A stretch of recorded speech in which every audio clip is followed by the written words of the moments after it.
حضرت عمر رضی اللہ تعالیٰ عنہ اپنے خطبے میں اعلان فرمایا کرتے تھے کہ تم اللہ کے پیغام کے پہنچانے کا کام، دعوت کا کام کرو، وگرنہ قیامت میں تم اس امت میں نہیں کھڑے ہو سکتے۔ ایک وقت اس امت کا کیا تھا کہ مرنا جینا سب اس دعوت کے لیے تھا، اور آج ہم کس مقام پر پہنچے ہیں؟ ایک وقت ہمارا وہ تھا کہ ہم مکے کو چھوڑ سکتے تھے، بیت اللہ کو چھوڑ سکتے تھے، مسجد نبی کو چھوڑ سکتے تھے، سب سے بڑی بات حضور اکرم صلی اللہ علیہ وسلم کے ساتھ رہنے کو چھوڑ سکتے تھے، مگر دعوت کے کام کو نہیں چھوڑ سکتے تھے۔ تجارت کے کام کو کام کرتے ہیں، زراعت کے کام کو کام کرتے ہیں، اور جو سب سے اوپر والا کام ہے اس کو کام ہی نہیں سمجھتی۔ یہ میں اس لیے کہہ رہا ہوں کہ تقریر مقصود نہیں ہے، اس امت سے درخواست ہے کہ خدا کے واسطے رحم کر اپنے اوپر بھی اور انسانیت پر بھی اپنے کام پر واپس آ جا۔ جب ہم اس کام والے تھے ہم ہر جگہ پر غالب آ رہے تھے۔ سب سے پہلا واقعہ غزوہ بدر کا ہے۔ ابو سفیان کا قافلہ شام سے آ رہا تھا، اس قافلے کا سامان لینے کے لیے یہ مدینہ منورہ سے چلے تھے۔ 40 میل دور مدینہ سے نکل کر رسول اللہ صلی اللہ علیہ وسلم نے سب کو بٹھایا مشورے کے لیے۔ فرمایا ہم نکلے تو اس قافلے کے لیے تھے، لیکن ابو جہل 1000 فوج لے کر آ رہا ہے، اب تمہاری رائے کیا ہے؟ انہوں نے کہا حضور مرنے سے تو ہم ڈرتے نہیں، لیکن جنگ اور مقابلہ ہتھیار اور تلوار سے ہوتا ہے، ہم وہاں سے نہتے نکلے ہیں، ساڑھے 350 آدمیوں کے پاس 1-2 تلواریں ہیں، دشمن پورا مسلح ہو کر آ رہا ہے، ہم کیسے مقابلہ کر سکتے ہیں؟ ہاں آپ کہیں مرنا ہے تو مرنے سے ہم ڈرتے نہیں۔ حضور خاموش ہو گئے۔ اوپر سے جبرائیل علیہ السلام اللہ کا پیغام لے کر آ گئے۔ حضرت جبرائیل السلام اللہ کا پیغام لے کر آ گئے۔ پیغام سننے کے قابل ہے۔ پیغام کے کیا تھا؟ کہا اگر ان کو بھی ہتھیار کی ضرورت ہے اور تمہیں بھی ہتھیار کی ضرورت ہے تو میں کس کام کا ہوں؟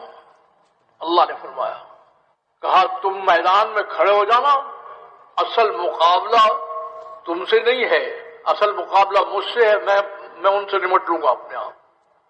میں 1000 فرشتے بھیج دیتا ہوں، پھر فرمایا 3000 فرشتے بھیجتا ہوں، پھر فرمایا کہ ضرورت پڑی تو 5000 فرشتے بھیج دوں گا، اور پھر آخر میں کیا کہا؟ فرشتے بھی تو مخلوق ہے، میں خود میدان میں آ رہا ہوں، میں دیکھتا ہوں کون ٹھہرتا ہے۔ جنگ اور جہاد میں یہ بنیادی فرق ہے۔ جنگ انسانوں کی انسانوں سے ہوتی ہے، جہاد میں شکل انسانوں کی ہوتی ہے، اصل اوپر کا نظام ہوتا ہے۔ اس لیے جہاد میں شکست کا سوال پیدا نہیں ہوتا۔ شکست صرف ایک صورت میں ہوتی ہے، اور وہ کیا ہے؟ اوپر کے نظام سے تعلق ٹوٹ جائے۔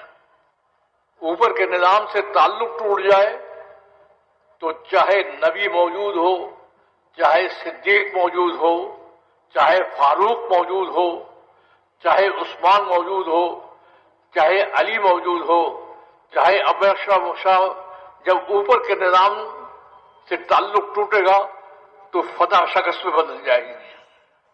احد کے میدان میں جو شکل پیش آئی وہ کیا پیش آئی؟ حکم یہ تھا کہ تم اس پہاڑی سے اترنا نہیں، چاہے ہم کامیاب ہوں چاہے ناکام ہوں۔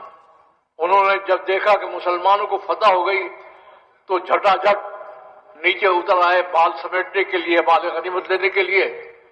فتح شکست میں بدل گئی۔ خندق کے اندر پورا عرب مقابلے پر آیا تھا، اور اندر سے یہود کارروائی کر رہے تھے۔ آپ نے مشورے کے لیے بٹھایا، فرمایا وہ اندر سے یہود وہ کر رہے ہیں اور باہر سے پورا عرب فوج لے کر آ گئے ہیں، حالات بہت بگڑے ہوئے ہیں۔ تو میری رائے ہے، حضور نے فرمایا میری رائے یہ ہے کہ یہ یہودی لالچی ہیں، ان کو اگر مدینے کی آدھی کھجوریں دینے کا وعدہ کر لیا جائے تو یہ چھوڑ دیں گے، صرف باہر کا مقابلہ رہ جائے۔ صحابہ کرام نے عرض کیا کہ حضور یہ آپ کی رائے ہے یا حکم ہے؟ کہا یہ میری رائے ہے۔ کہا نہیں ہے۔ پھر آپ کہتے ہیں مدینے کی آدھی کھجوریں، ہم مدینے کی آدھی کھجور پر بھی اگر یہ صلح کرنا چاہیں تو آدھی کھجور بھی نہیں دینے کو تیار ہے۔ آپ نے فرمایا کیا پھر کیا ہوگا، کیسے ہوگا؟ کہا ھذا ما وعد اللہ ورسولہ وصدق اللہ ورسولہ، اللہ نے ہم سے وعدہ کیا ہے کہ جب ہم اللہ کے بن کر چلیں گے اور اللہ کا پیغام لے کر چلیں گے تو اللہ تعالی ہر حالت میں ہمیں غالب کرے گا۔ اس وجہ سے اللہ کا وعدہ، رسول کا وعدہ سچ ہے، ہم ان کو آدھی کھجور بھی نہیں دیں گے۔ یہی وہ جنگ ہے، خیال کریں، یہی وہ جنگ ہے جس میں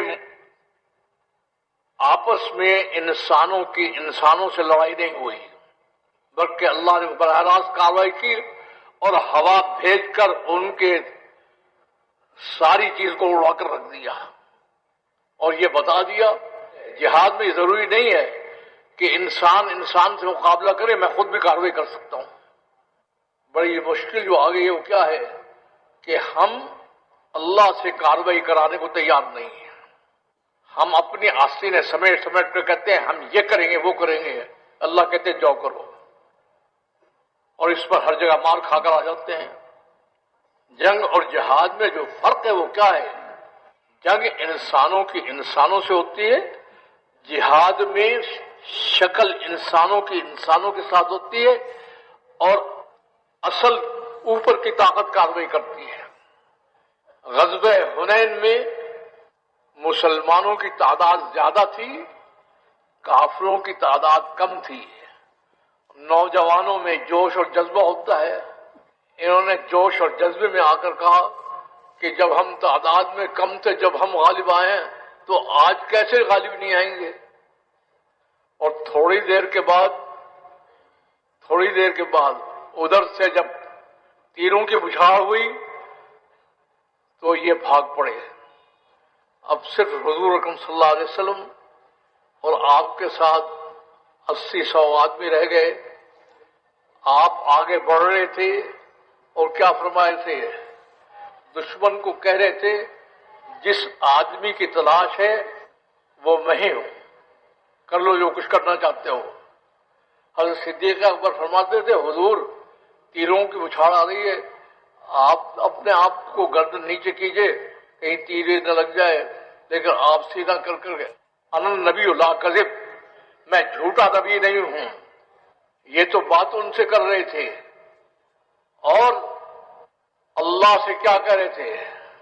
الحمدللہ وحدہ، صرف ایک اللہ کی تعریف کرتا ہوں۔ حزم الاحزاب وحدہ، ہم نے کبھی شکست نہیں دی، اس نے اکیلے ہمیشہ کافروں کو شکست دی ہے۔ حکم ہوا کہ ریت کی ایک مٹھی لے کر پھینکو، اس طرح سے ایک مٹھی ریت 6-7 ہزار کا لشکر، وہ سب ناکام ہو گیا۔ جب ان میں مسلمان ہوئے تو ان سے پوچھا کہ بھائی کیا بات ہوئی تھی؟ کہنے لگے جی ہر ایک کی آنکھ میں مٹی گھس گئی، اندھے ہو گئے، آگے مقابلہ کیسے کرتی؟ میں اس لیے عرض کر رہا ہوں کہ جہاد اور جنگ میں فرق ہے۔